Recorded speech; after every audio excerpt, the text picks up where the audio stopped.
Okay. All right. Good afternoon. I am Brady Banta, chair of today's virtual session of the 2020 Louisiana Historical Association Conference. Program identifies me as affiliated with Arkansas State University, but I am now liberated through retirement. In an attempt to avoid both embarrassment to myself and offense to the Francophone portion of our audience, I shall use the session's subtitle, The Calumet Ceremony at the Beginning of New Orleans. Our papers offer three academic perspectives on the ceremony and its relevance in Louisiana history. First to present is Shane Lief, an ABD doctoral candidate in linguistics at Tulane. His academic presentations and publications focus on the linguistic and cultural heritages of New Orleans and Colonial Louisiana. The second presenter is Dan Usner. Dr. Usner earned his PhD at Duke University and has spent the bulk of his career at Cornell and Vanderbilt. Consistently productive, Dan's scholarship has largely focused on indigenous peoples in the American South and the Mississippi River Valley, and their relationships with colonial and American populations. The third presenter is William Buckingham, who has a PhD in music with an emphasis in ethnomusicology from the University of Chicago. Much of his scholarship has focused on the musical heritage of South Louisiana's Isleño population and early jazz education in New Orleans. Finally, Charles Elliott will offer commentary on these presentations. An instructor at Southeastern Louisiana University, Charles teaches upper-level courses in Louisiana and frontier history and offers graduate seminars in 19th century America. I will now turn the session over to the four principals and will intrude only as necessary to remind them of the time they have left as prescribed by the Taylor rules. Finally, I want to announce to all of the participants and people viewing that they can post questions or comments in the chat function of Zoom. All right, with all of that done, Shane, you're up. Great. Well, thank you so much. And thank you all for being here. I've really looked forward to having this conversation for a long time. So here we go. I'm presenting Encadence, New Orleans, and Calumet Ceremonies in Colonial Louisiana. The Calumet Ceremony has a dynamic history that stretches across the North American continent. This paper focuses on how this ceremony was performed in the Mississippi River Valley in a colonial context. Moreover, the syncretic ceremony, which emerged from different cultural groups over time, is examined as a process of synchronization. The participants are often described as singing, dancing, and playing musical instruments en cadence, that is, in rhythm or in time together. Of course, there was a spectrum of motivations and intentions among the participants, and the European participants in particular interpreted this encounter very differently from their native counterparts. But they were all nonetheless caught up in the gesticulations, sounds, and intimate tactile experiences which the Calumet involved. In addition to the many languages that were spoken and sung in this context, the synchronization of bodily movements and sounds operates within a broader definition of what constitutes language. Therefore, special attention is paid to nonverbal gestures and various communicative strategies within the Calumet ceremony. While keeping ears open for the Chitimacha Calumet procession in 1718 in New Orleans, this paper will examine other Calumet ceremonies from the previous century in the decades leading up to the New Orleans event, seeking to discern patterns of continuity and idiosyncratic details. Taken as a whole, this series of ceremonies can offer insight into how New Orleans grew as a musical and linguistic middle ground in the midst of sweeping cultural changes. Several sources identify the Great Plains as the general area where Native communities first incorporated the Calumet into a specific practice, which likely began as an adoption ceremony associated with rituals mourning the deceased. But in time, the ceremony became one wherein alliances were made and peace was established. Ceremonies involving a calumet passed through many hands over the course of centuries, having originated beyond the Mississippi among the Pawnees and spread to the Sioux and to the Illinois. By the early 18th century, while encountering the nations of the Great Lakes, French missionaries and colonists played a role in spreading calumet ceremonialism down the Mississippi River Valley. The calumet overlapped with the more general practice of smoking tobacco throughout the continent. In fact, the term calumet is cognate with French chalumeau, referring to the reed that often served as a long stem for the pipe featured in the ceremony. It was often associated with greeting rituals, and such that smoking and greeting were treated synonymously. Indeed, the Biloxi language was described as using the morpheme C for both smoke and shake hands. Quite often, among many groups in the Great Lakes region and the Mississippi River Valley, tobacco was offered to divine beings, as when Hurons threw tobacco on the fire before addressing spirits, while at other times people would bring the tobacco smoke into themselves and then blow it towards the spiritual recipient.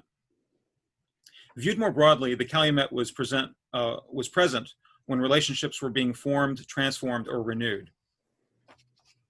An early account of the calumet ceremony in the Mississippi Valley was written down by Father Jacques Marquette, a Jesuit missionary seeking a westward route to China, who had joined the Canadian fur trader Louis Joliet as he traveled down the Mississippi in 1673. Having studied at least one Algonquian language, Marquette was prepared to meet some of the native populations and win them over to Christianity. When their small expedition encountered the Illinois downriver, Marquette was impressed by their greeting ritual, which began in silence and physical gesture. And to quote him, he reported, "They had deputized 4 old men to come and speak to us, 2 of whom carried tobacco pipes, well ornamented and trimmed with various feathers. They marched with small steps, and raising their pipes toward the sun, they seemed to be inviting the sun to smoke, without, however, uttering a single word." Once Marquette and Joliet had entered the village as honored guests, it was clear that a wide host of participants could be induced in the ceremony, including the pipe itself, which, as according to him, seems to be a god of peace and war, the arbiter of life and death. And here, according to Marquette, he's recounting this. "Everyone at the outset takes the calumet in a respectful manner, and supporting it with both hands, causes it to dance in cadence, keeping good time with the air of the songs. He makes it execute many differing figures. Sometimes he shows it to the whole assembly, turning himself from one side to the other. After that, he who is to begin the dance appears in the middle of the assembly, and at once continues this. Sometimes he offers it to the sun, as if he wished the latter to smoke it. Sometimes he inclines it toward the earth. Again, he makes it spread its wings, as if about to fly. At other times, he puts it near the mouths of those present, that they may smoke. The whole is done in cadence, and this is, as it were, the first scene of the ballet. The second consists of a combat, carried on to the sound of a kind of drum, which succeeds the songs, or even unites with them, harmonizing very well together. The dancer makes a sign to some warrior to come take the arms which lie upon the mat, and invites him to fight to the sound of the drums. The latter approaches, takes up the bow and arrows, and the war hatchet, and begins the duel with the other, whose sole defense is the calumet. This spectacle is very pleasing, especially as all is done in cadence, for one attacks, the other defends himself. One strikes blows, the other parries them. One takes to flight, the other pursues. And then he who is fleeing faces about and causes his adversary to flee.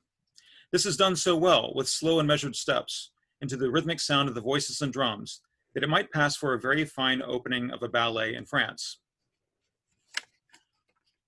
Marquette thus documented an intricate series of movements which struck him as especially beautiful, comparable to the most cultivated musical performances in Europe. All of the dancing and gestures revolved in rhythm, or in French, en cadence, around the calumet, which in turn danced and swayed, facing in different directions, as if inviting the entire cosmos to participate. Continuing down the Mississippi, Marquette and his companions found the calumet which had been given to them was very effective at helping them avoid battle with other groups that they encountered along the river. However, they just barely escaped destruction when they met the Michigamea, and their symbol of peace wasn't immediately understood as such. Marquette noted their difficulty, and he reports, "In vain, I showed the calumet and made gestures to explain that we had not come as enemies. The alarm continued, and they were about to pierce us from all sides with their arrows, when God suddenly touched the hearts of the old men on the waterside, doubtless at the sight of our calumet, which at a distance they had not distinctly recognized. But as I showed it continually, they were touched and restrained the ardor of their youth. Finally, once again, in the absence of common speech, he had to resort to gestures. We had at first to speak by signs, for not one understood a word of the 6 languages I knew. At last, an old man was found who spoke a little Illinois. In the process of trying to communicate, Marquette and the others, along with all the people they encountered along the way, improvised ways to understand one another with gestures and synchronized movements associated with the Calumet. This technique of communication would be continually rediscovered during subsequent decades as other French-speaking expeditions came down the river. In the spring of 1682, near the confluence of the Mississippi and Arkansas rivers, Sieur de La Salle and his men suddenly encountered a group of Akansa, or more commonly known as Quapaw, as they were paddling downstream. Nicolas La Salle, who's actually not related to De La Salle, a member of the expedition, kept a diary of their experiences. After some tense moments of mutual suspicion, with both sides digging and preparing for battle while the waters of the Mississippi rushed between them, the diarist describes how the situation was diffused. In quote, "By this time, the mist had lifted and an Akansa canoe approached us and came within arrow range. They shot an arrow. If we'd shot at them as well, that would have been a sign that we had declared war. But seeing that we were not shooting at them, the Indians returned to tell their village that we were people of peace. The chief sent another canoe with 6 men with a Calumet pipe. They came to where we were entrenched and presented the pipe to La Salle and all the others to smoke and made a sign that we should go to their village. They received this very well and held a feast." So once a degree of trust had been established as guests of the village, the French-speaking newcomers participated in a series of exchanges, including a Calumet ceremony. And the diary entries they had for March 12th and through 13th, 1682 are worth quoting in full. The next day they danced to Calumet. The dance at Calumet, the Indians all come to the square, principally the warriors, and the chiefs place poles all around as one would spread laundry, arranging on the poles everything they wished to give. They brought out 2 calumets with plumage of all colors and red stones full of tobacco. These were given to the chiefs who were in the middle of the square. The chiefs and warriors had gourds full of small pebbles and 2 drums, which were clay pots covered with dressed skin. The chiefs began a song which they accompanied with a rattle of their gourds. Those having finished, others began the same thing again. Then those who had performed great deeds came forward to beat with tomahawks a stake planted in the middle of the square. Their feats told, they gave presents to La Salle, for whom they were holding the feast. If someone who beat the stake told lies, anyone who knew would go wipe off the stake with a skin and say that he was wiping away the lie. During this, the chief smoked the calumet and had it brought to everyone around the circle to smoke. La Salle received 50 or 60 bison hides. The Frenchmen, except La Salle, went to strike on the stake, relate their feats, and make their presents from what La Salle had given them for that purpose. And as it turns out, we are fortunate to have an alternative, near simultaneous account of the ceremony. And this was dated April 9th, 1682, appearing in the official report of the journey submitted by La Salle's notary, Jacques de la Métairie. From this description, we get another perspective on this rapprochement between the groups. On the 12th of March, de La Salle arrived at 10 o'clock in the morning with 2 of his canoes inside of the Kapa, and this is another term for the Akansa village, and landed to await the rest of his party on an island across from said village. Deciding from the cries and noise he heard and the war songs they were singing in the village that the Akansa were preparing for combat, La Salle had a fort built on the island, where after some negotiations, the chief of the village came to find him carrying the calumet of peace, accompanied by 6 of his principals. After peace was concluded, La Salle went with all of his people and the Indians in the village, where he was received with all possible demonstrations of joy and affection, public as well as private, in the middle of which the Akansa asked him for help against their enemies, and La Salle responded in the Illinois language, understood by some of them, as well as through one of the interpreters who was accompanying him. Forthwith, La Salle made the same speeches to the Akansa in their language, who consented to it. After the shouts of "Long live the king" and discharging of musketry, La Salle had the foodstuffs, which were so valued among these peoples, brought and placed at the foot of this column, telling them that this was a pledge of the benefits which they could expect and the fidelity with which they would observe their word that they had just given to them. After the ceremony, which lasted all night long, and on the 14th, we saw the Akansa press their hands on this column, and then rubbed themselves again all over their bodies to testify to the joy and trust they took in seeing it erected in their village. So apart from the exchange of goods and specific protocols of interaction, this account includes references to the languages being spoken. Like Marquette, La Salle seems to have had some proficiency in an Algonquian language, which was understood by some of the Akansa. And we must keep in mind the majority of them would have spoken a Siouan language. In addition, after giving speeches in French, to parallel the proclamations given by the Akansa in their own language, the Europeans fired their muskets en cadence, turning their weapons into a kind of percussion instrument. Moreover, after the French had set up their own wooden column or cross, as a structural response to the stake that had been planted in the middle of the square, the tactile intimacy which had been shared by the human participants in the ceremony extended to this column, since they were also rubbing it. Again, if the Calumet was presiding over the creation of relationships, everyone's bodies, as well as their material possessions, were brought into the field and the fold of synchronous juxtaposition. The La Salle expedition continued down the river, finding that the Calumet was the key to orchestrating positive interactions with all of the native groups they encountered along the way. Well, not quite all of them. This strategy of invoking the Calumet was almost entirely successful. La Salle carried a calumet with him specifically for greeting rituals, and he used it all the way down the river until he met the Quinnipisas, who were on the lower reaches of the river, and rejected his offer, because some groups were not using this perhaps with the French at this time. More typical was the following kind of encounter. The second day after departing Tensa, the expedition came upon a large group of men fishing at the river's edge. Initially, the men issued war cries and brandished their bows and arrows and war clubs, and the Frenchmen retreated to the other bank. La Salle reluctantly gave Tonty permission to approach them with a calumet peace pipe. At this, the Indians joined their hands as a sign of friendship, and Tonty instructed his men to do the same, although Tonty himself could not make the gesture since he had lost one of his hands in battle. And so with this, it might be something like that, using both hands, but Tonty couldn't himself.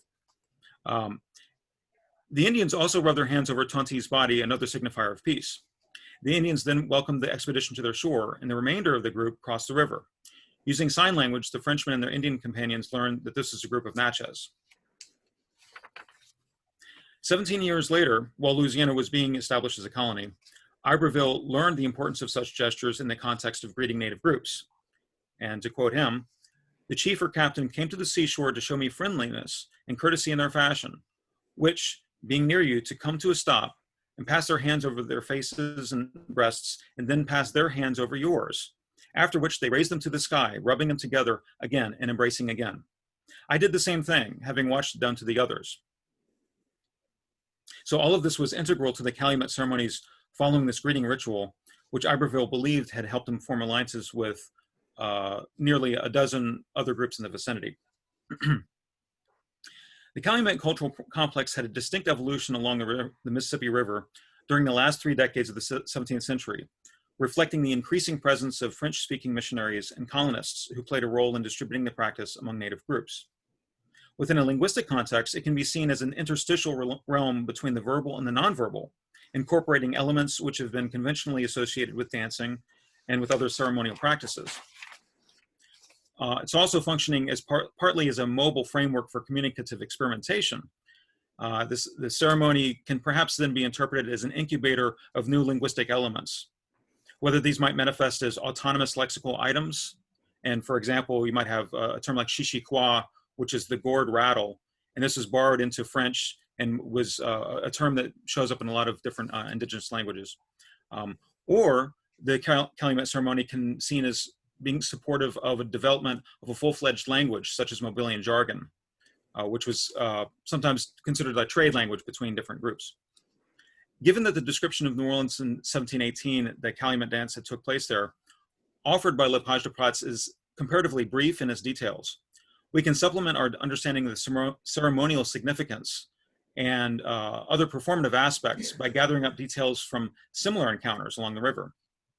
By building up this composite image of the Calumet ceremony, we can appreciate its cyclical role in the development of Belblancha, which is the Muskogean term for the area around the Mississippi River, which was later to be known as New Orleans. Okay, thank you. All right.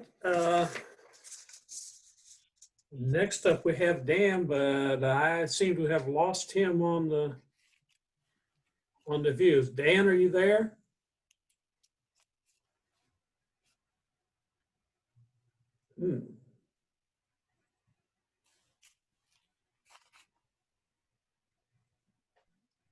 Brady, why don't you alter the order and have the third participant? Yeah, I'll do. That was what I was thinking. Okay. Will, are you ready to go? Here I am. Oh, good. Excellent. Okay.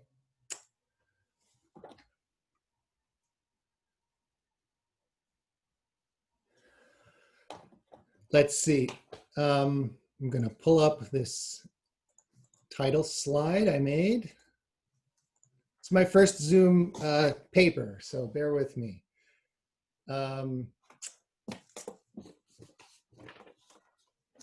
Okay, so there it is, Listening for the Calumet Ceremony in New Orleans Music History.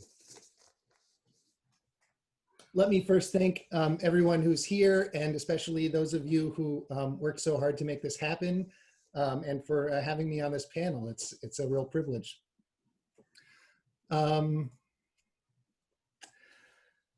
My paper considers the Calumet Ceremony conducted at New Orleans in 1718 as a musical performance. My approach to this topic is rooted in my training in ethnomusicology. I'm interested in the musical meaning of this event and believe that this musical meaning cannot be separated from its context. Shane Lief has gestured towards the music historical significance of what he's described as, quote, New Orleans's inaugural musical procession, and, quote, the first documented public event involving a musical procession in New Orleans. Lief writes, quote, New Orleans is truly a musical multiverse where distinctive styles have emerged from interactions between different cultural groups, linguistic communities, and families. But this multiverse did not germinate in a vacuum of silence. The juggernaut of the city's public musical performance traditions was set in motion by an indigenous group who danced, sang, and shook their chichiquois, all moving in time, en cadence, end quote. The Chitimacha who danced and sang their way up the banks of the Mississippi in 1718 have indeed been relegated to a vacuum of silence in the dominant historical narratives that have been told about New Orleans music. In his classic study of music in New Orleans, the historian Henry Kamen locates the historical origin of musical parades in New Orleans in 1781, when Governor Miro, quote, thought it proper to entertain 36 Choctaw and Chickasaw chiefs with a parade, end quote. Thus, according to Kamen, the tradition of musical processions in New Orleans begins as an importation by the city's European settlers as entertainment. The musicologist John Barron assumes that, quote, one can only hypothesize about music in New Orleans before 1727, when, end quote, when Father Charlevoix commented on the singing of vespers on the banks of the Mississippi. And the ethnomusicologist Matt Sakakini, in his authoritative 2013 study of New Orleans brass bands, identifies two historical precedents for the New Orleans second line tradition: European military bands, stretching all the way back to the Crusades, in Sakakini's view, and African ring shouts via Congo Square, of which Sakakini argues, quote, in historical relation to the black brass band parades of freemen and their descendants, the ring shout is the foundational ritual of community recognition and value through participatory music making, end quote. This paper aims to address the silence of indigenous voices in these narratives with a musical analysis of the Calumet Ceremony of 1718, imagining it as the kind of originary moment in New Orleans music history implied by Shane Lief's characterizations. Antoine Simon Lepage Dupratz inaugurated the recorded music history of New Orleans with the following observations.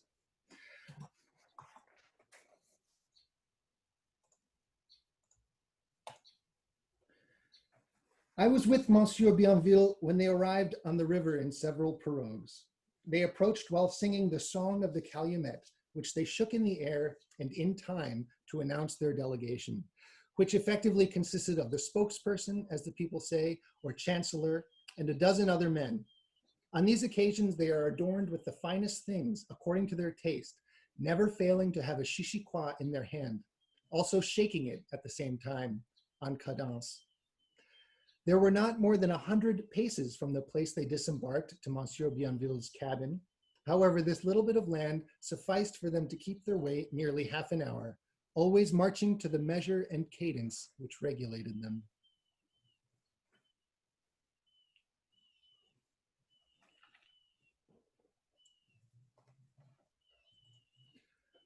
Lepage is explicit about what he understands to be the purpose of the Chitimacha's singing and dancing: to announce the arrival of their leader in order that he might sue for peace.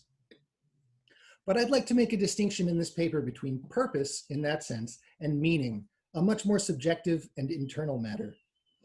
Understanding this event's music historical significance requires something more than assessing its diplomatic or political purpose. We have to try to get a sense of the musical meaning of this performance. I think it's possible to infer something from Lepage's words about the meaning of the ceremony for him, at least. As I read it, Lepage understood these events primarily as a capitulation by the Chitimacha in which they pledged subordination to Bienville, admit the superiority of their French colonizers, and achieve a kind of peace, one defined by the power of the colonizers over the colonized. Ethnomusicologists generally agree that musical meaning changes depending on one's individual relationship to a broader musical culture. Far from a universal language, music has meaning only in terms of specific cultural contexts. Reading Lepage, I get the sense that he was attuned to the possibility of multiple different meanings for the different participants in this Calumet ceremony. He mentions that the reason he attended the ceremony was because it was appropriate for the governor to have a courtly retinue, and that having such a court in attendance would bring honor to Bienville. So he's aware of a symbolic significance in the structure of the ceremony, the Chitimacha. And Lepage mentions that he brought the enslaved Chitimacha woman whom he held in bondage in order that she might explain the meaning of the ceremonies. So he's aware that there are limits. He expresses his awareness of the limits of his own understanding. In his account of the phrases exchanged between the leader of the Chitimacha and Bienville, Lepage seems to imply that there's some deeper, perhaps inscrutable meaning to the chief's formal exchange with Bienville.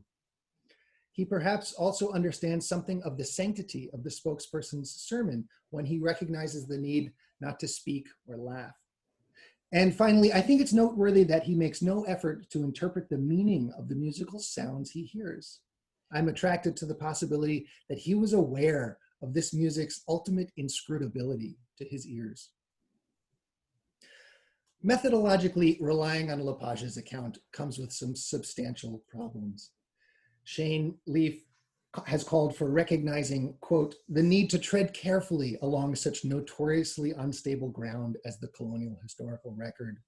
Nearly all of the materials we have are filtered through the experiences of European colonists and missionaries, but we can still try to restore as much of the context as possible by identifying the social, economic, and political circumstances of interaction. So we can, and here, I'm sorry, but I feel compelled to quote Shane quoting Patricia Galloway in a really compelling turn of phrase, to get closer to at least hearing the echoes of Native words and seeing outlines of Native actions, end quote. Social, economic, and political circumstances are no doubt essential to negotiating the challenges posed by such sources. But I believe attention to musical meaning demands different, more qualitative approach, a more qualitative approach, drawing on the faculties of empathy and imagination. In his posthumously published book, The Idea of History, the historian and philosopher R.G. Collingwood developed what he called the historical imagination as a critique of what he described as, quote, the positivistic conception, or rather misconception, of history as the study of successive events to be understood as the scientist understands natural events, by classifying them and establishing relations between the classes thus defined. This misconception is a constant peril to historical thought itself.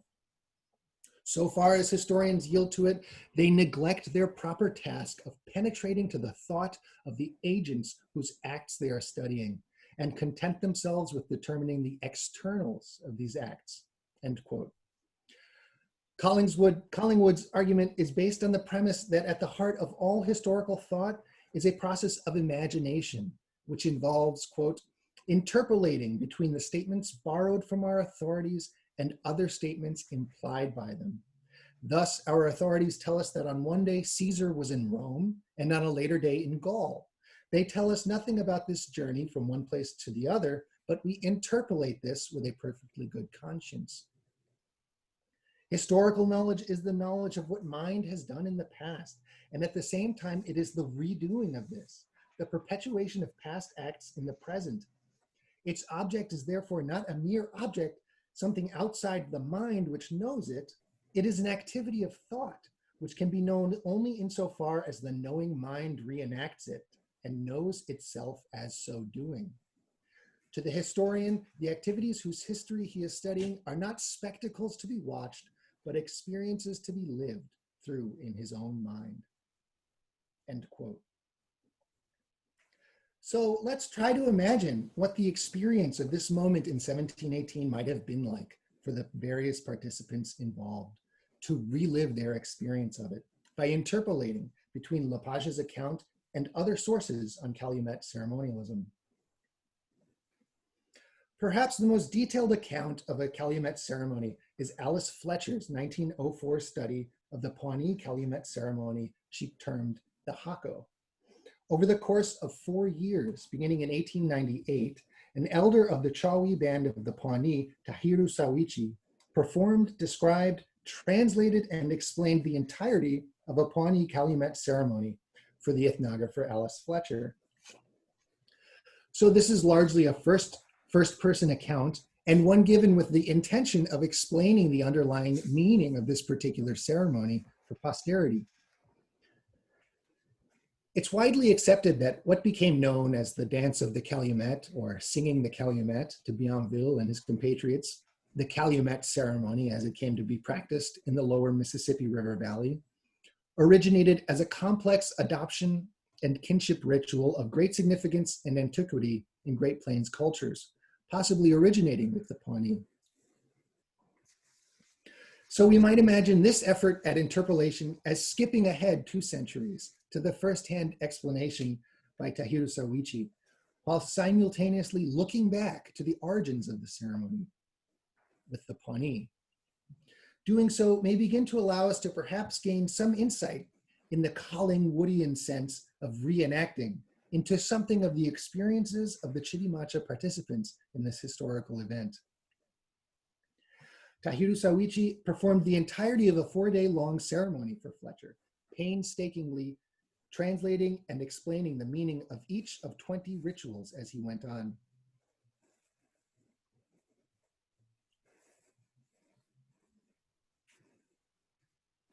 The ceremony as a whole is understood as an adoption ritual in which one group, the initiators of the ceremony, led by a metaphorical father, adopts another, represented by a metaphorical son and other children.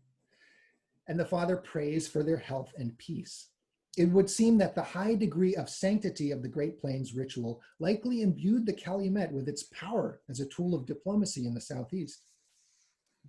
The adoption of one group by another was not mere symbolism, but a transformative experience. Tahiru Sawichi stated that, quote, between the father and the son and their immediate families, a relationship similar to that which exists between kindred is established through this ceremony. It is a sacred relationship, for it is made by the supernatural powers that are with the Hako.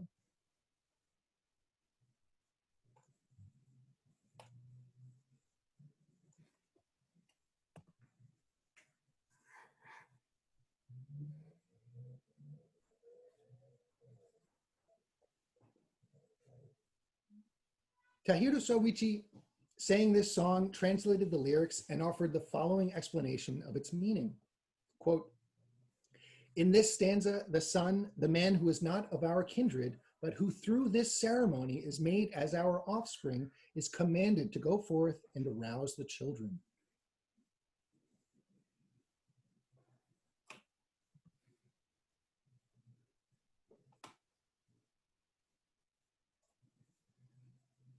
This comparison leads me to imagine that the Chitimacha may have considered their rather abbreviated ritual to have constituted a symbolic adoption of Bienville as one of their own.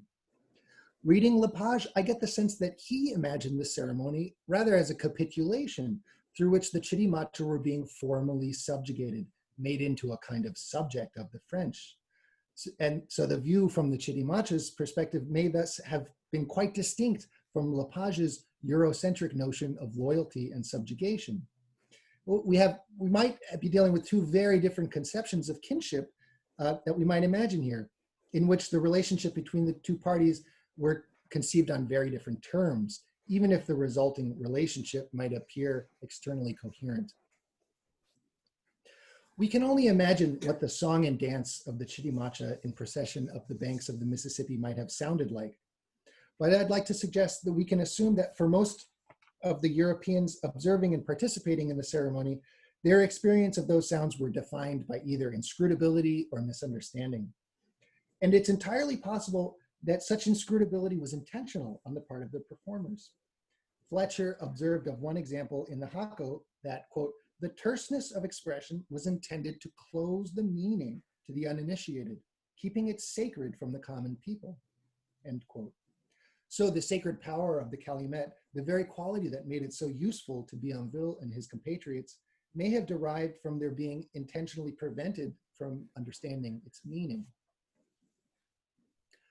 We'll look at one more example from Tahiru Sawichi, performed on the fourth night, final night of the Hako. Let's see.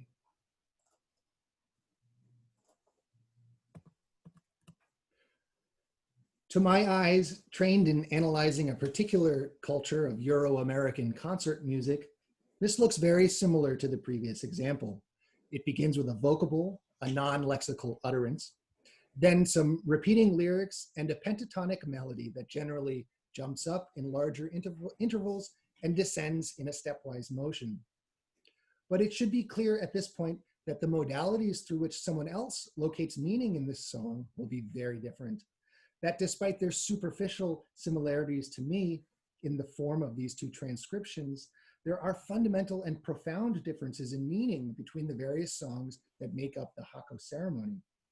Tahiru Sawichi explained that, quote, the purport of this song is hidden from the people, and the words of the song do not tell all that the song means. The meaning has been handed down from our fathers and taught to the leader or father of the ceremony. So it's not that the Calumet ceremony, as we might be tempted to imagine, brought everyone together in an exceptional moment of shared mutual understanding, of peace and goodwill. Rather, it allowed different participants to find their own meanings in their complex, multifaceted, and profoundly unequal interactions. And I think this last example illustrates the value of imagination, where translation, musical analysis, or an interpretation of function or purpose, externalities, function, purpose, externalities would fall short in the face of such fundamental and intentional inscrutability. I'll leave my works cited page up as I read my conclusion. So I'm not sure if people want to catch any of these, that there'll be time later. So in conclusion, I'd like to return to the question of this event's place in a music history of New Orleans. From the beginning, then, music was powerful in New Orleans history. A musical procession inaugurating the Calumet ceremony meant the difference between life and death, survival and genocide. By adopting Bienville and his compatriots as their kin, as I imagine it, the Chitimacha were able to survive the violence inflicted on them by the French. And Bienville was able to cement a relationship with Louisiana's indigenous peoples based on domination and extractive trade. The musical ritual of singing and dancing the Calumet was the modality through which these relationships were formed. Many New Orleanians would maintain that music in this city still rules over matters of life and death, kin and enemy, and the religious and cosmological forces that bear on our lives.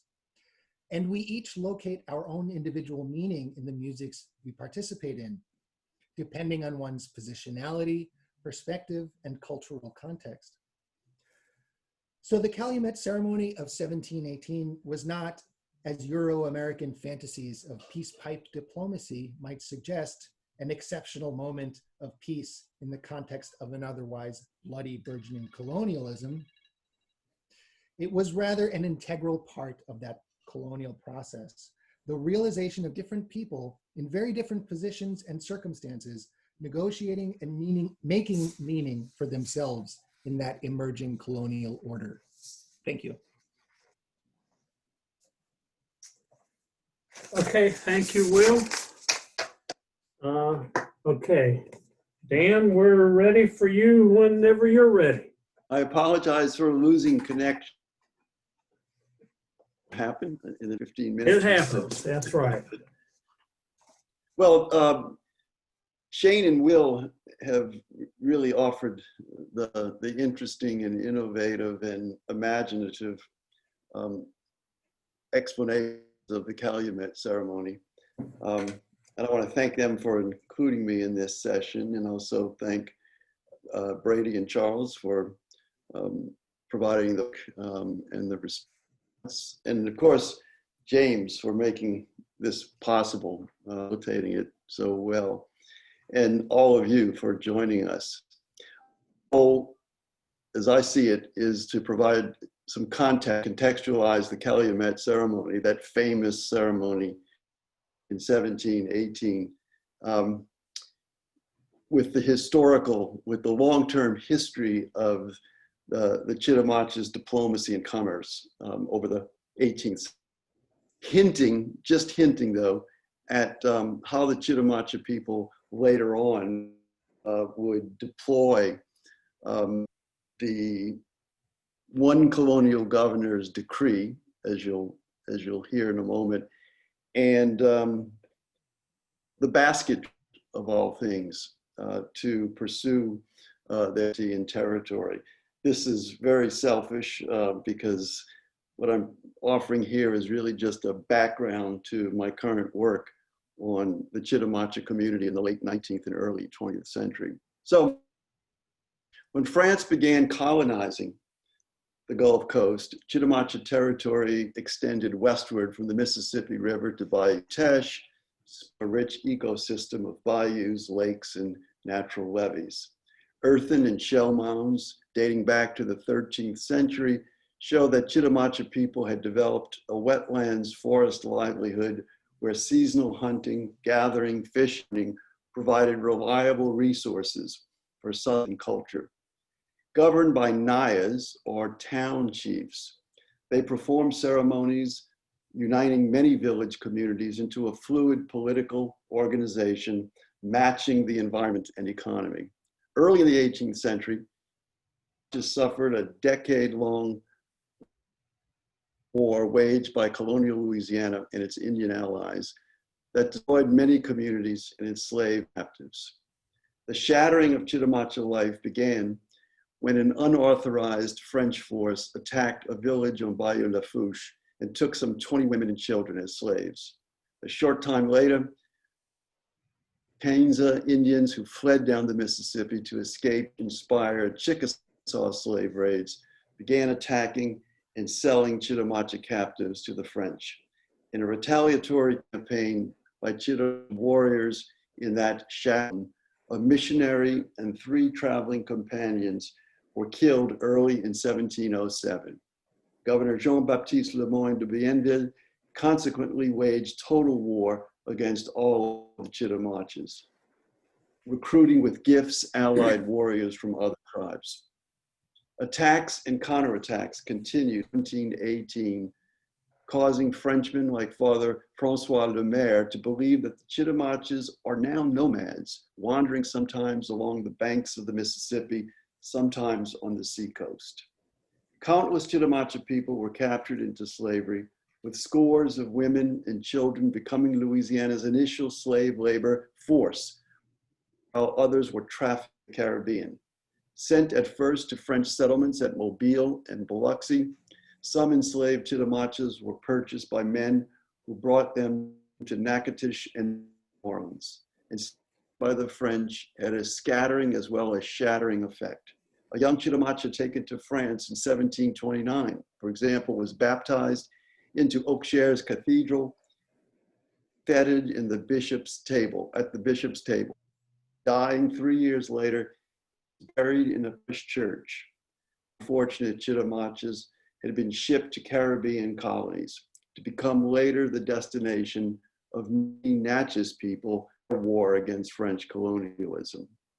One Chitimacha woman was purged from another colonist by early Louisiana chronicler Paix de Prats.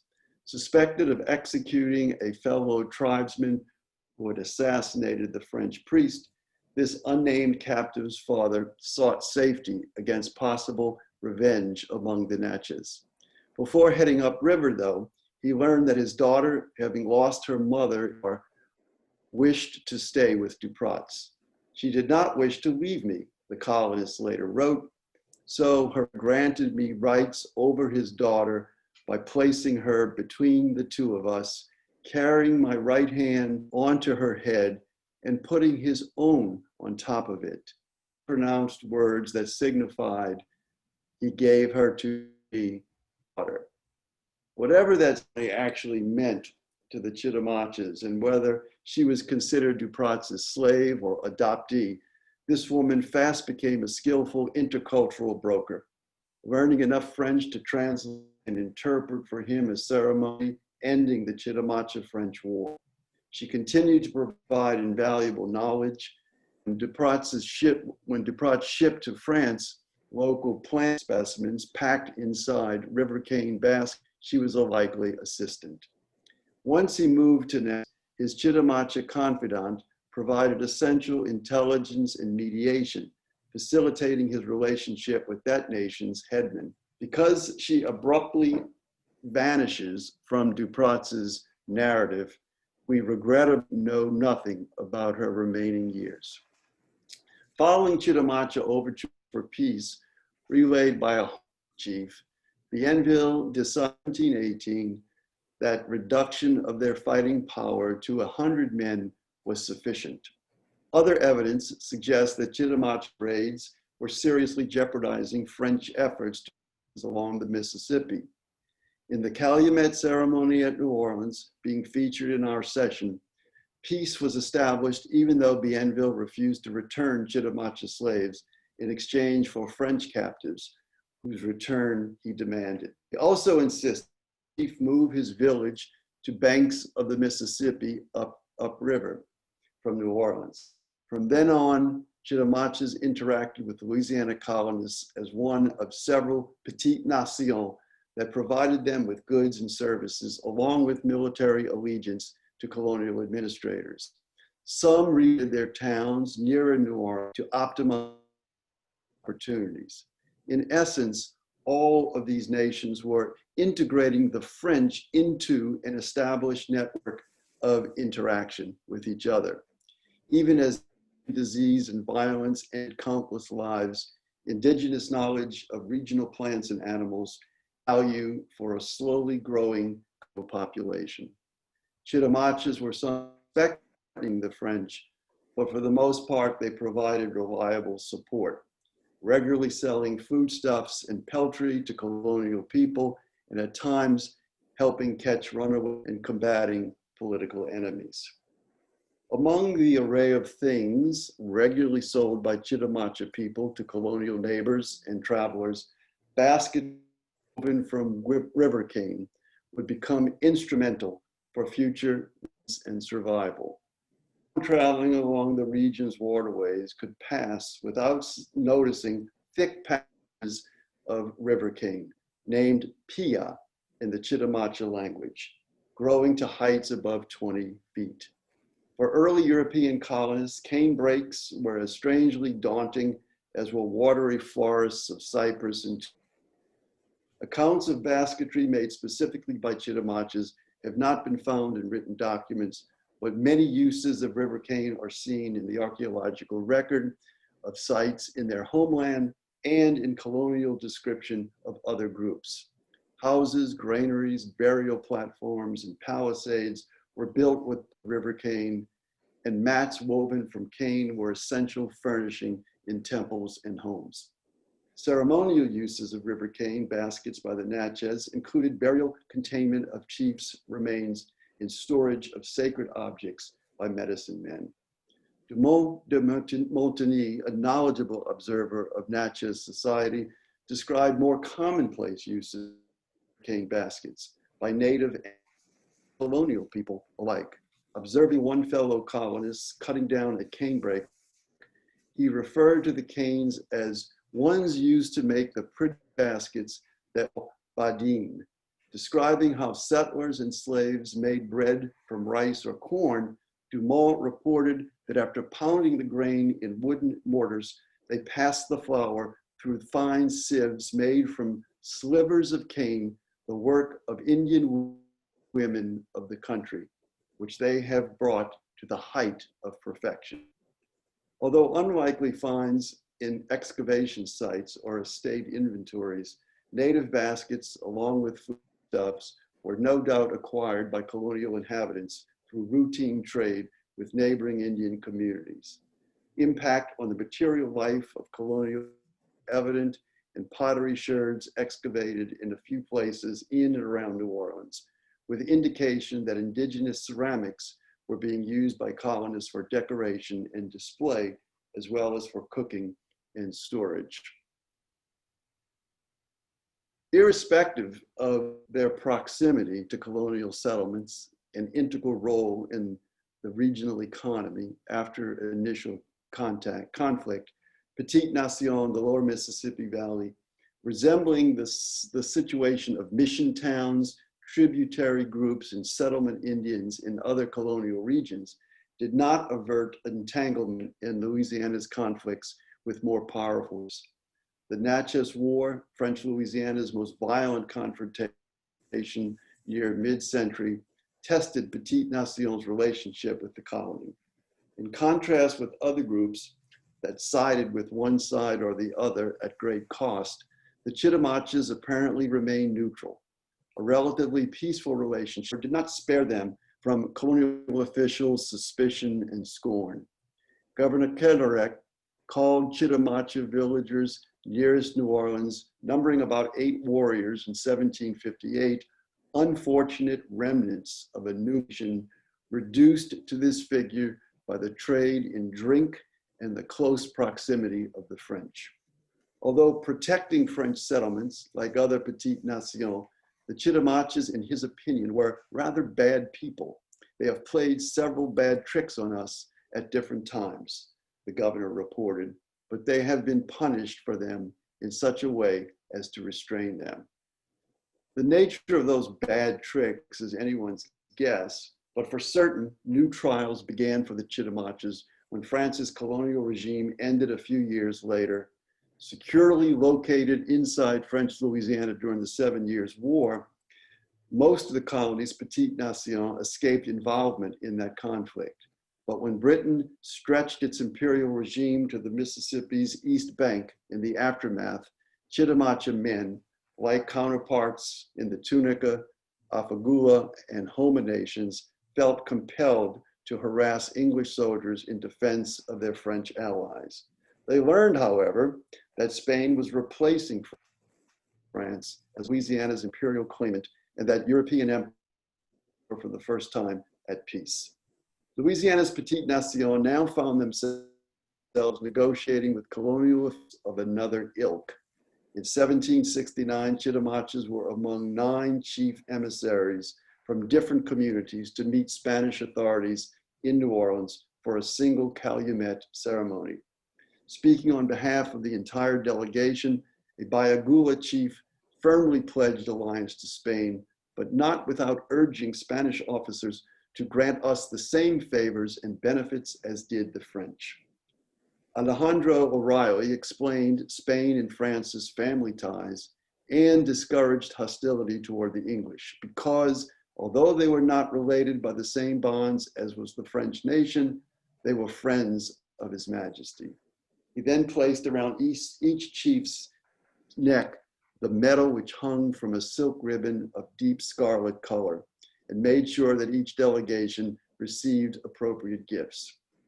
Before Louisiana's accession by Spain, its colonial population had reached only 12,000 free and enslaved people, but ensuing but ensuing years of Spanish rule brought some 40,000 people to Louisiana, half as immigrants and half as slaves. This influx of newcomers, representing Spain's commitment, albeit tentative, to the colony's commercial development and defense, coincided with migration into Louisiana by hundreds of American Indians uprooting themselves from homelands that fell under British rule. All of these migrants entered the Chitimacha world. By then the Chitimachas were separated geographically into two branches. The eastern, located near the Mississippi River at Bayou Plaquemine, and the western, occupying banks of Grand Lake and Bayou Teche. Situated a short distance across Mississippi.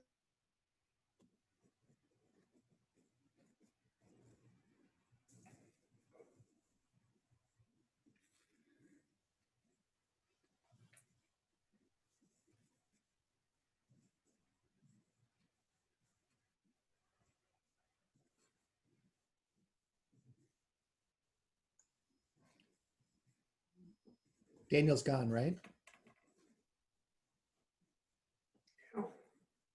Maybe.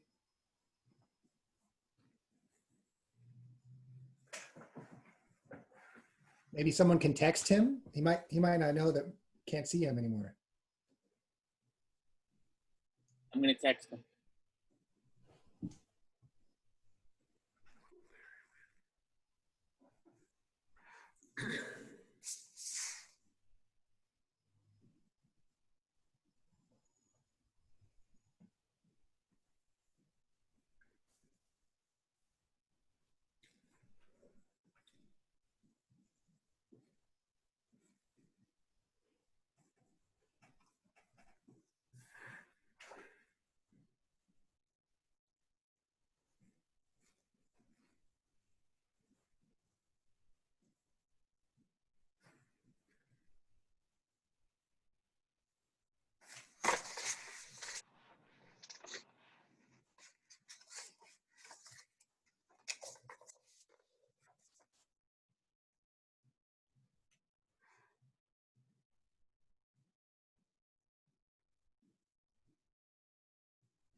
Can everyone hear me now?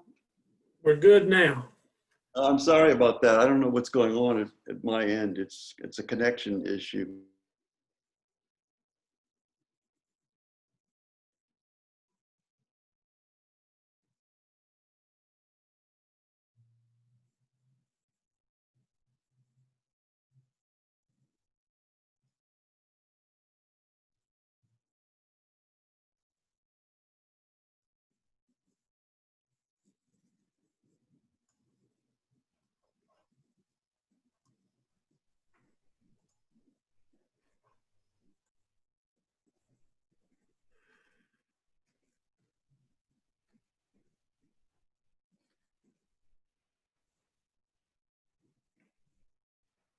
I'm okay, Dan.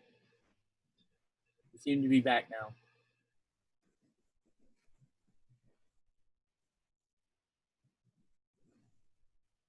You're This is muted. when Governor Galvez issues the order which was very improvisational, that basically ordered colonists to bother in no way the Chitimacha of Grande Terre in the establishment they occupied.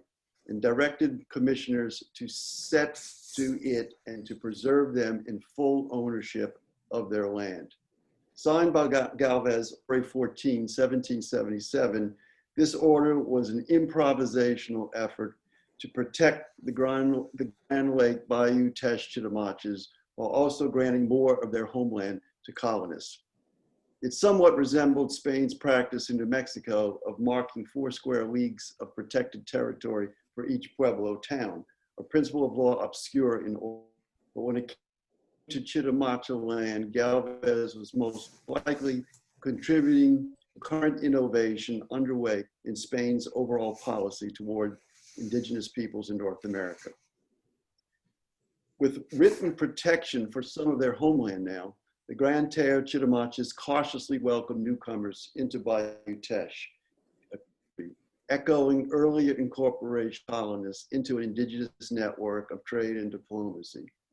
Chitimacha people living closer to the Mississippi, however, were already suffering intense encroachment, so displacement from Bayou Plaquemine made their dispersed occupation and use of the Chapalaya wetlands to the west a necessary adaptation.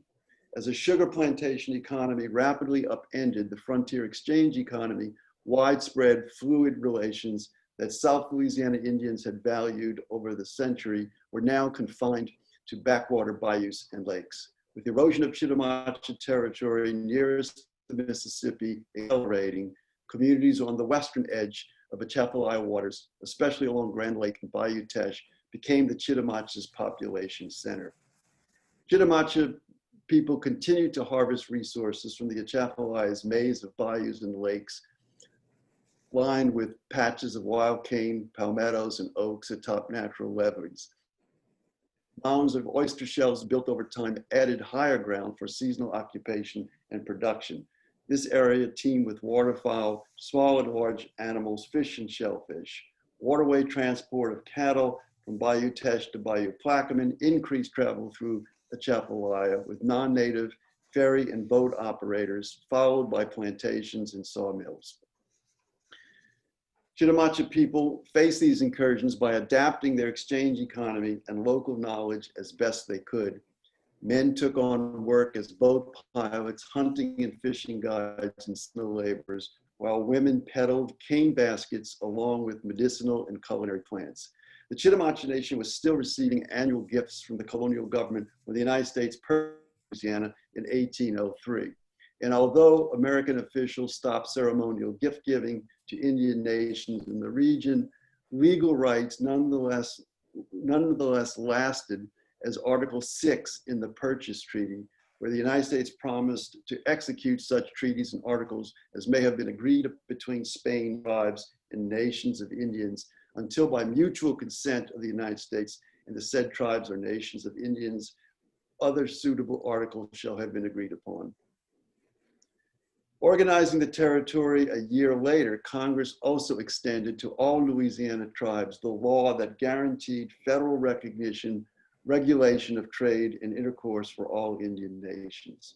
This included the federal government's exclusive right to purchase land and negotiate treaties. Violating all of those obligations, however, the US would provide no protection to Louisiana's Petite Nation against further dispossession until Chitimacha perseverance and protest yielded results a century later. Like other indigenous enclaves, enduring long spans of close interaction with colonial society, Chitimachas entering the 19th century turned resourcefulness they had already practiced to as much advantage as possible. Although never completely uprooted from their homeland, they had traversed many routes across it in order to cope and coexist with invasive colonizers. Going forward, Chitimacha people sustained an unlikely pair of legacies from a long relationship with French and Spanish Louisiana. As non-native need for trade with indigenous people declined toward the end of the colonial period, baskets woven from river cane, palmetto, and oak by women would assume greater cultural significance for communities remaining in the region. Peddling those distinctive items at plantations and town markets throughout the next century, a strategy inherited from the colonial period, would not only provide income to Native families piecing together an adaptive livelihood, but also represent an enduring presence in their home place. The other colonial legacy in the Chitimacha's interweaving of future strategies, that unusual decree issued by Galvez in 1777, which vaguely protected a portion of their homeland. Although sales of land by tribal leaders further eroded their land base during the 19th century, a US Supreme Court decision in 1852 affirming Chitimacha title would eventually bolster Chitimacha claim to territory and sovereignty. That claim would not have resulted in the Chitimacha's acquisition of federal recognition, though, without exquisite river cane basketry connecting the community with influential allies toward the end of the 19th century. Thank you. And again, I apologize for the disconnections. Okay, thank you, Dan. Charles, we're ready for your commentary on these three papers now.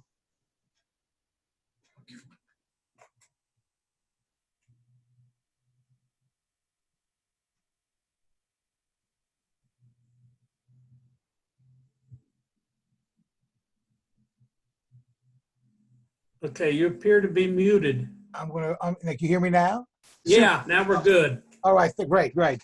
Considered together, these three fine papers gift us with interactive snapshots of a pervasive Calumet ceremonialism in the second contact period of frontier Louisiana.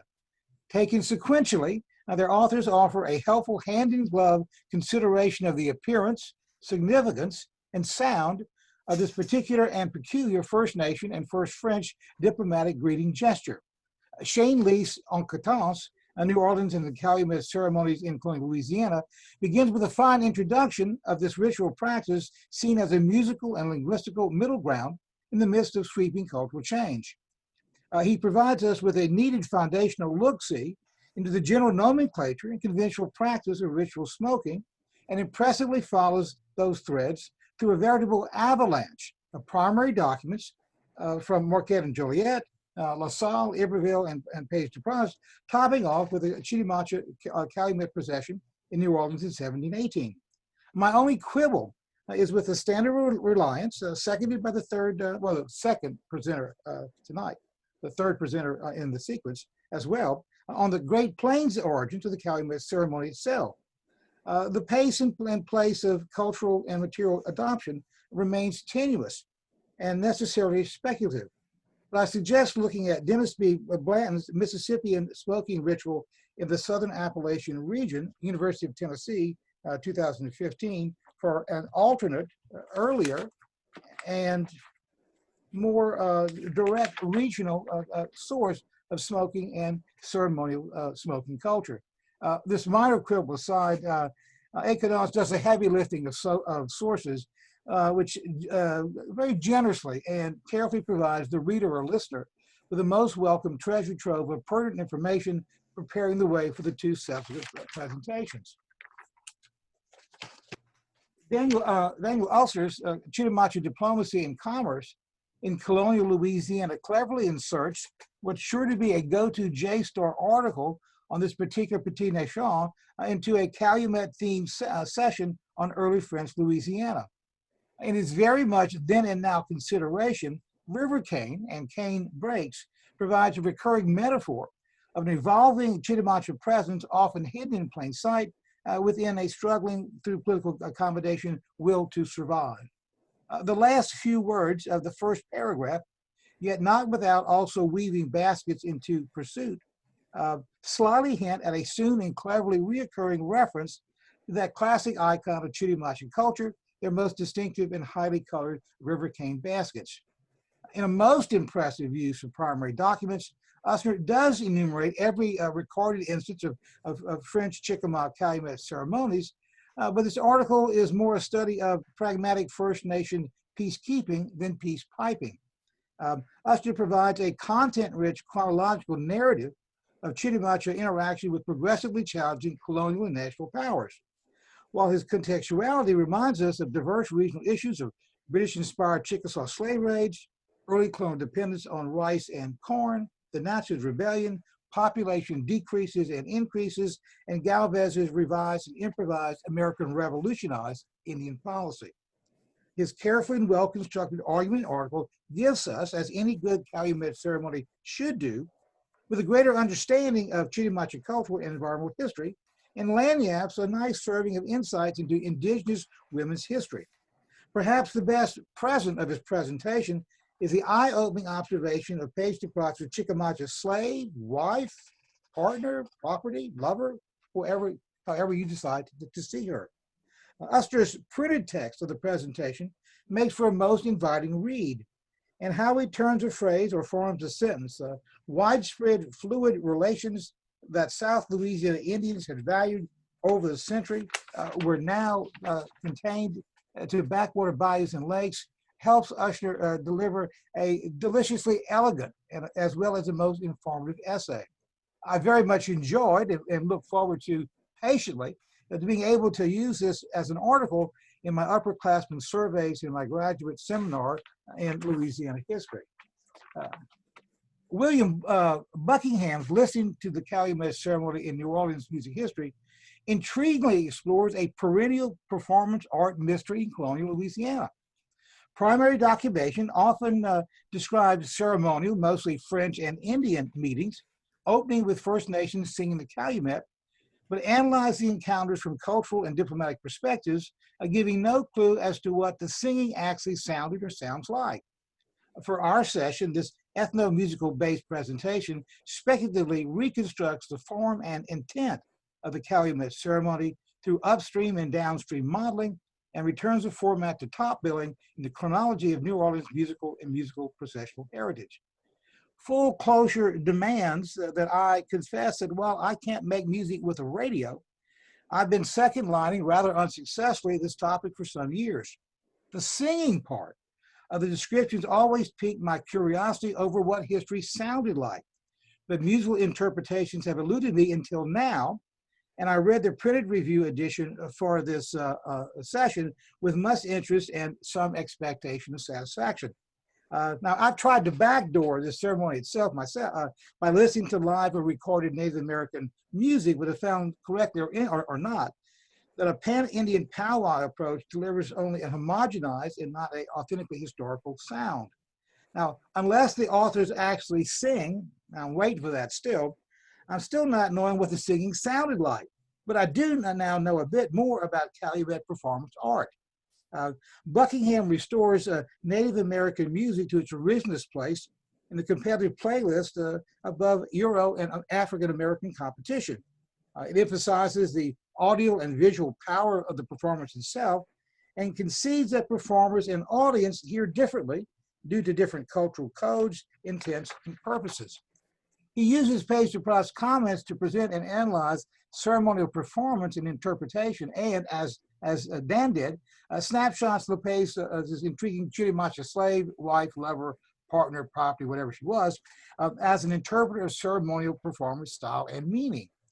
That she was a cultural translator implies that there were culturally determined meanings and mistakes, and rather emphasizes the voice announcing and choreographically determined protocols of a Calumet ceremony. While admitting a difference of opinion between Chicamacha kinship and Chicamacha submission, he seems to settle with an inclusive ceremonial adoption of the other as a central connectivity to an intended peaceful relationship sung and danced in with the Calumet. I do have another and continual Picayunist quibble. His was a presentation and not a publication paper, and though I enjoyed the really wonderful conversational nature, the first person references with I sort of read off key to a third person traditional me. I know this is a matter of generation about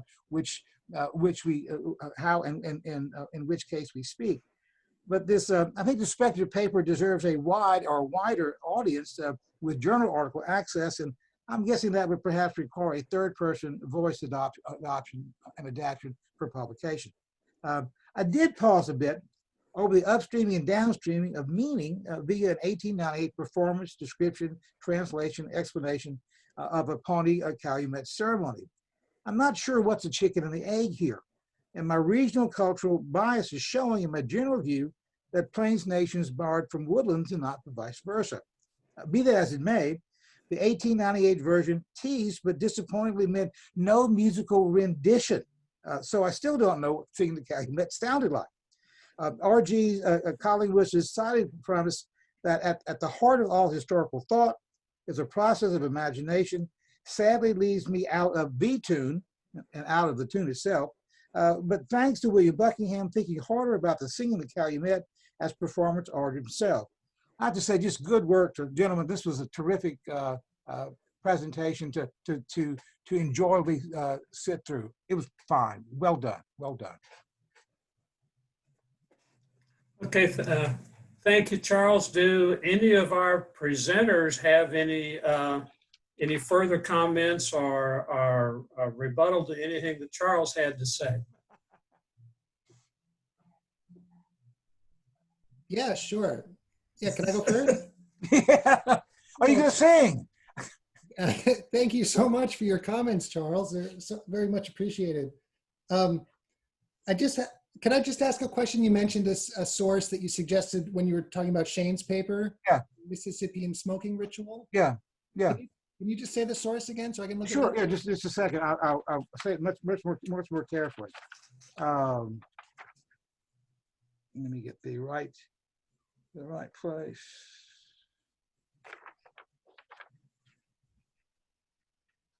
Of course, I can't find it now that I want to tell it to you. Hold a second. I will email it to you. Oh, sure. Great. Thank you. How about that? I make a point to do that. I'm still thinking that there's an earlier a prequel to this. And if you look at the material collections of Mississippian pipes, I think there's a deeper connect to the Calumet ceremony there. That's just off the top of my head and off the read of this particular book. Hold a second. I may do have it. I lost the page. I'm sorry. I will make a point to send to you today. All right. Thank you. Yeah, if I may, I just also wanted to thank you, Charles, and everybody. I mean, it's just like it's such a great opportunity to share ideas about this really magnificent cultural complex. Yes. And I genuinely look forward to talking to you more, and continuing this conversation and working together and pulling all these different elements together in terms of language and music and history, everything. So I just want to thank you. And one thing that occurs to me is just that it's about exploring all these different possible relations between people, that the musical moment is bringing this out, like Will was showing, that there's always a context for meaning, but it's a movable feast of new contexts and new meanings.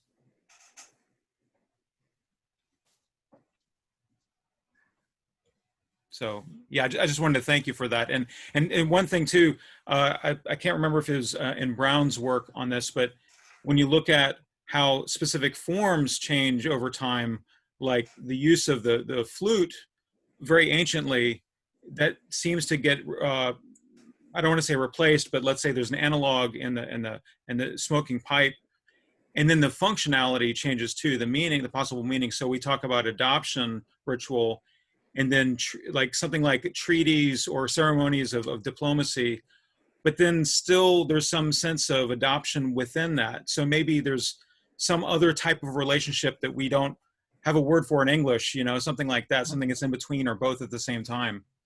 Yeah. I want to echo gratitude, Charles, for what I thought were very thoughtful comments. This whole session of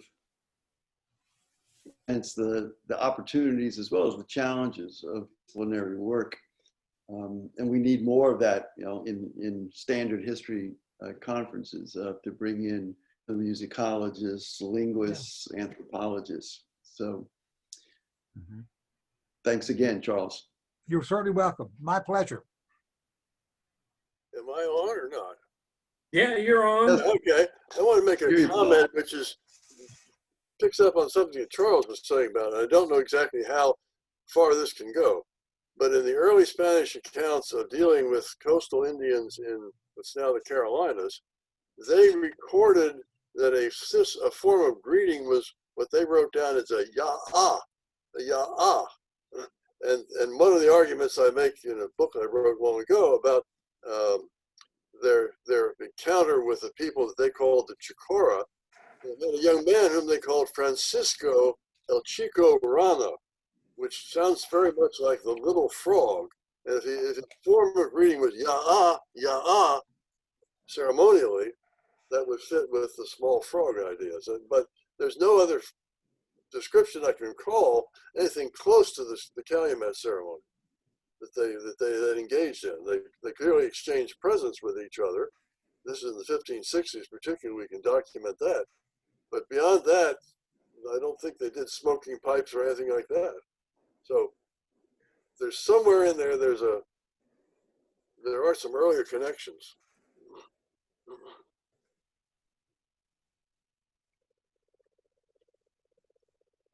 Will, I've got the reference. Oh, great. It's Dennis B. Blanton, Mississippian Smoking Ritual in the Southern Appalachian Region, University of Tennessee, 2015. It's ridiculously expensive on Amazon.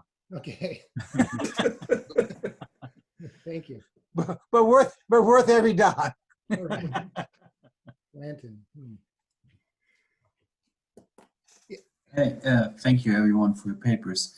Will, I really enjoyed your reading of the ceremony, maybe as a ceremony of misunderstanding.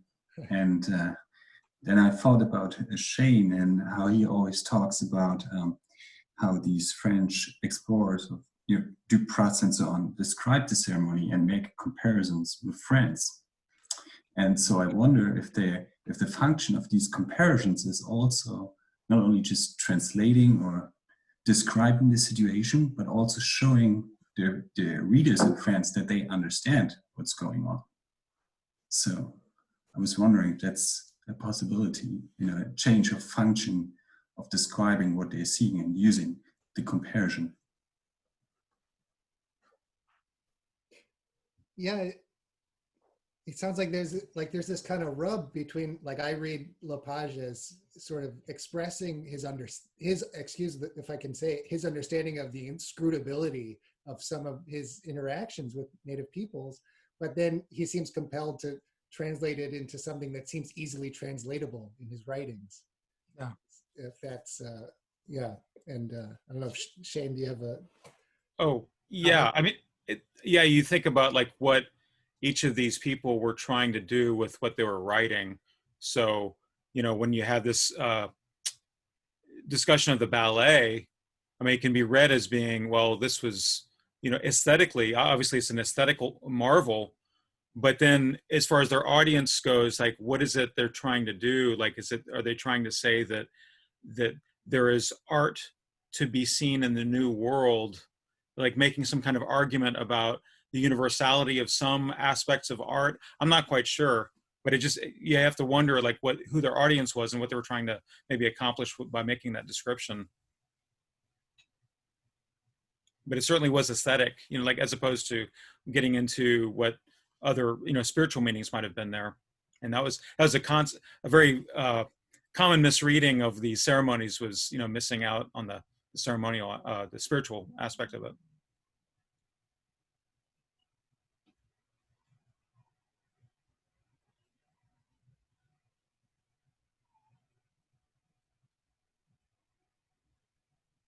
Okay, if we don't have any further questions or commentary, I would like to thank all of our presenters and thank the audience participants for joining in with us for a really good session, and hope many of us can resume this dialogue with the next session in 2 weeks. Hope to see you then. I have a question. Yeah. I'm Bill Schmidt from Michigan, different time zone. Last notice I got of this gathering was, it said 6 o'clock Eastern Standard Time. So I dialed in and if, I look at the notices, could you just put the Central Standard Time on them? It's my understanding that they're all beginning at 4 o'clock Central Time. Okay, great. That's last notice I get. It's about 6 o'clock Eastern. I went, oh, gee, great sessions. Doing some research on cultural networking amongst Native Americans in the Great Lakes area and along the inland waterways. And these have been a great session. The Calumet's used up here and there. So I'll probably catch it on a rerun when you record it. But it's okay, they're always 4 o'clock Central, regardless. 4 o'clock Central, yes. Okay, I appreciate that. I said, oh, gee, I missed something. So, okay, I thank you, and I look forward to the next one. What's next week's topic? I think James has it posted on the chat. The title of the session is Spain, Britain, and Louisiana in the Colonial Period and Early Statehood. Oh, that sounds good. It sounds right in my topic. I'm trying to create essentially in my mind, the paper, a inland waterway network amongst the people from Michigan down to Louisiana. I'm doing a little more research. This would fit right in. Yeah, I'll be happy. I'll look forward to listening to it at 4 o'clock Central Standard Time. That's right, on November the 19th. Okay, great. I appreciate that, and thank you all for the good sessions I heard. You look like very intriguing, and I'll try to catch it on record. Okay. All right. Good. Thank you. Thank you. Everyone stay safe and well. Yes, yes. Yes. Good enough. to see you. Enjoyed it. Thank you, everybody. Thank you very much, Okay. everybody. Thank you. Bye, y'all.